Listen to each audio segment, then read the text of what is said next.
Hello તો નમસ્કાર મિત્રો, આજના નવા વિડીયોની અંદર તમામ પશુપાલક મિત્રો અને ખેડૂત મિત્રોનું હાર્દિક સ્વાગત છે. તો હું વાઘેલા શ્રવણ એઆઈ કર્મચારી બનાસ ડેરી, અમારી ચેનલ વાઘેલા શ્રવણ ઓફિશિયલ ચેનલની અંદર તમામ પશુપાલક મિત્રો અને ખેડૂત મિત્રોનું હાર્દિક સ્વાગત છે.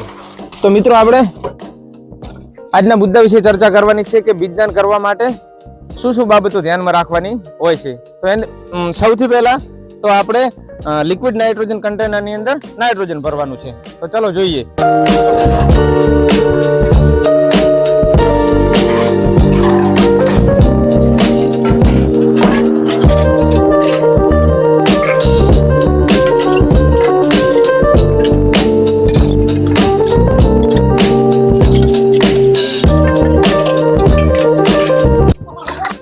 તો નાઇટ્રોજન રોજ મેન્ટેન કરવું એટલા માટે જરૂરી છે કે આપણા લિક્વિડ નાઇટ્રોજન કન્ટેનરની અંદર આપણે જે સિમેન્ટ રોજ રાખીએ છીએ તેની ક્વોલિટી જળવાઈ રહે અને તેનાથી સારું એવું રિઝલ્ટ મેળવી શકાય. તેના માટે રોજ કન્ટેનરની અંદર નાઇટ્રોજન મેન્ટેન કરવું જરૂરી છે.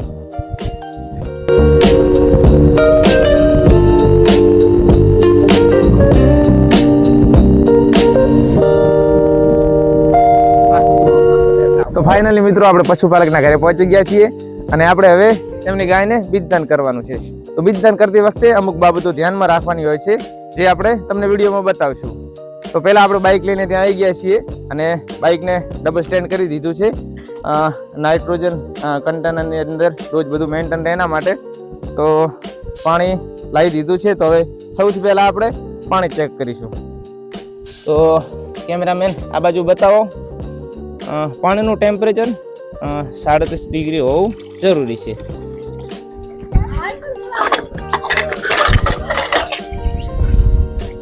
આપણે હવે ડોઝ થ્રોઈંગ કરવાનો છે.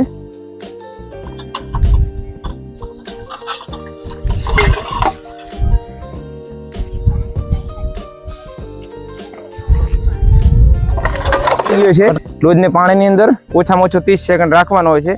અને બીજદાન કરવા માટે વપરાતા સાધનો એમાં તો ખાસ આપણે એઆઈ ગન, તો એને આપણે કોટનથી લૂસીને સાફ કરી નાખશું. કાતર. હવે આપણે ડોઝ થ્રોઈંગ કરવાનો છે.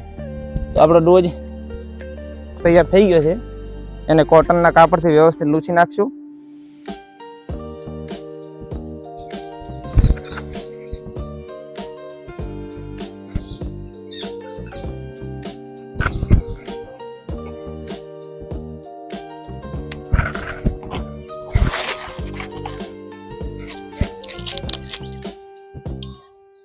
આપણી એઆઈ ગન હવે તૈયાર છે.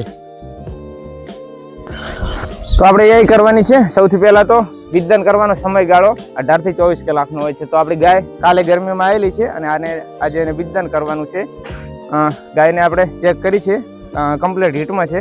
તો હવે એને બીજદાન કરવાનું છે.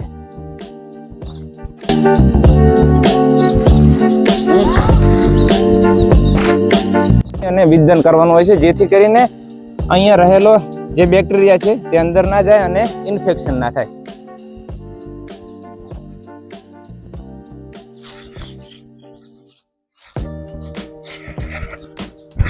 તો મિત્રો, આપણે ગાયને વ્યવસ્થિત બીજદાન કરી નાખ્યું છે અને બીજદાન કરતી વખતે જે મુદ્દાઓ ધ્યાનમાં રાખવાના હોય છે તે આ મુદ્દાઓ હતા.